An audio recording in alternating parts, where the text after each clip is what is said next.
అనేసి అనుకున్నాము.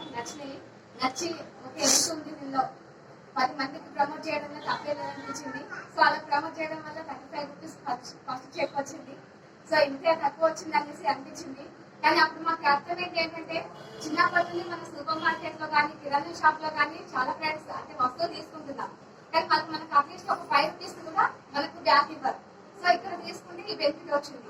సో ఇలా తీసుకోవడం వల్ల ఇంకా పెరగవచ్చు అనేసి మాకు అర్థమైంది. సో అలాగే బిజినెస్ కూడా స్టార్ట్ చేసి గ్రోతింగ్ అనేది స్టార్ట్ చేసాము. ఐఎఫ్సి చెక్ యాడ్ చేసి సార్ చెప్పినట్టు 1 lakh ప్లస్.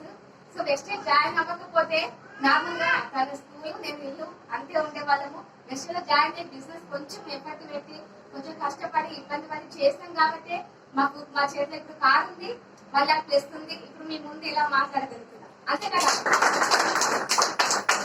అందుకని ప్రతి ఒక్కరు నమ్మండి, హార్ట్ఫుల్ గా చేయండి. పార్ట్ టైం లాగైనా ఫుల్ టైం లాగైనా మీకు మంచి ఫ్యూచర్ ఉంది. ఇందులో చేసిన వాళ్ళకు చేసుకున్నంత. బయట ఏదో ఫుల్ టైం చేసే వాళ్ళు కూడా ఇది పార్ట్ టైం లాగైనా చేయొచ్చు. జాబ్ చేసే వాళ్ళు కూడా పార్ట్ టైం లాగా చేయొచ్చు. మేము ఏదో సైడ్ ఇన్కమ్ లాగా అనేసి స్టార్ట్ చేసాము. కానీ ఇప్పుడు మాకు వెస్టేజ్ అనేది మెయిన్ ఇన్కమ్ అయింది.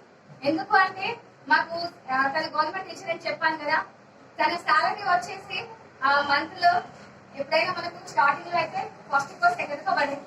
ఇక్కడ గవర్నమెంట్ ఎంప్లాయీస్ ఎంతమంది ఉన్నారో తెలియదు, కానీ ఫస్ట్ కో సెకండ్ కో పడేది.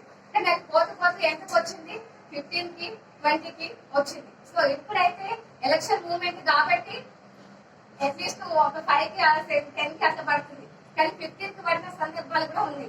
సో అలాంటి టైంలో మాకు వెస్టేజ్ ఉంది చెక్ అనేది ఎప్పుడు మాకు 10 కి పడడం వల్ల మాకు మెయిన్ ఇన్కమ్ లాగా యూజ్ అయింది. అందుకని చెప్పేసి నేను మెయిన్ ఇన్కమ్ అని అంటున్నా. సో ప్రతి ఒక్కరు చేయండి, హార్ట్ఫుల్ గా నమ్మండి. Thank you.